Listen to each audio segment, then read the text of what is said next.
নির্বাচনটা কিন্তু শুধু আইন শৃঙ্খলা বাহিনীর উপর নির্ভর করে না, এটার কতগুলি স্টেক হোল্ডার রয়ে গেছে।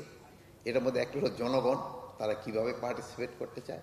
সবচেয়ে বড় স্টেক হোল্ডার যদি বলেন পলিটিক্যাল পার্টি, তারা নির্বাচনটা কিভাবে চাচ্ছে। দেন আছে ইলেকশন কমিশন, তারপরে আছে প্রশাসন, তারপরে আছে আমাদের আইন শৃঙ্খলা বাহিনী। এখন সবাই সহযোগিতা ছাড়া একটা কিন্তু সুস্থ এবং শান্তিপূর্ণ এবং আমাদের মাননীয় প্রধান উপদেষ্টা যা আসা একটা উৎসবমুখর নির্বাচন, এটা কিন্তু সম্ভব হয় না। তা আমাদের যেই আইন শৃঙ্খলা বাহিনীর কাজটা, ওটা আমরা পুরোদমে করে যাব। এটা হলো এই যে দেখেন আপনাদের কর্মসূচির মাধ্যমে।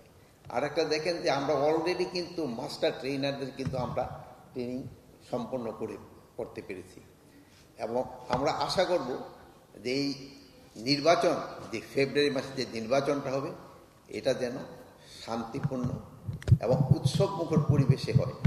এই জন্য আপনাদের সবাই সাহায্য এবং সহযোগিতা দরকার, এবং এই ব্যাপারে আপনাদের কোনো কার্পণ্য থাকবে না। আর আপনারা এই 14, 18, 24 নির্বাচন ওইটা মাথা থেকে মুছে ফেলবেন।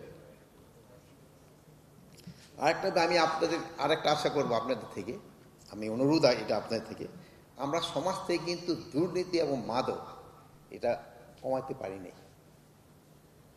এটা যদি আপনারা একটু সহযোগিতা করেন, আমরা যদি সহযোগিতা করি, তো কিন্তু এটা আমরা হয়তো সমাজ থেকে আমরা কমাতে পারব। যদিও আমাদের সময় খুব একটা নাই, আমরা কিন্তু সেকেন্ড স্টেপে চলে গেছি, আমরা ইলেকশন মডিউলে কিন্তু এখন চলে গেছি। তারপরেও কিন্তু ইলেকশনের সাথে সাথে কিন্তু এই জিনিসটার দিকে আপনাদের একটু খেয়াল রাখতে হবে। যেমন আপনারা ইচ্ছা করলে যে পারেন না তা না, যেমন ধরেন এই যে সিলেকশন, এই যে আমাদের সবসময় বলতো যে এই নির্বাচন আমরা যে করি, কি জানি বলে, এই যে রিক্রুটমেন্টটা, এবার কিন্তু আপনারা জাতিরে দেখাই দিচ্ছেন যে পুলিশ একটা ফেয়ার রিক্রুটমেন্ট করতে পারে।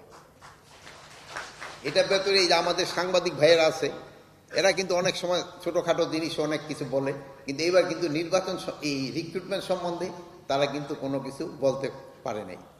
এখন হয়তো আমি বলার পরে আবার হয়তো ছোটোখাটো দোষ বের করবে কিনা আমি জানি না, কিন্তু এতদিন কিন্তু আপনারা বলতে পারেন নাই।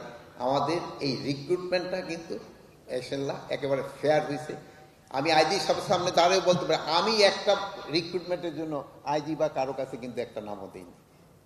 অনেকে বলে একটা নামও কিন্তু আমাদের উপদেষ্টারও দেয় নাই, আমাদের মন্ত্রণালয় থেকে কেউ দেয় নাই।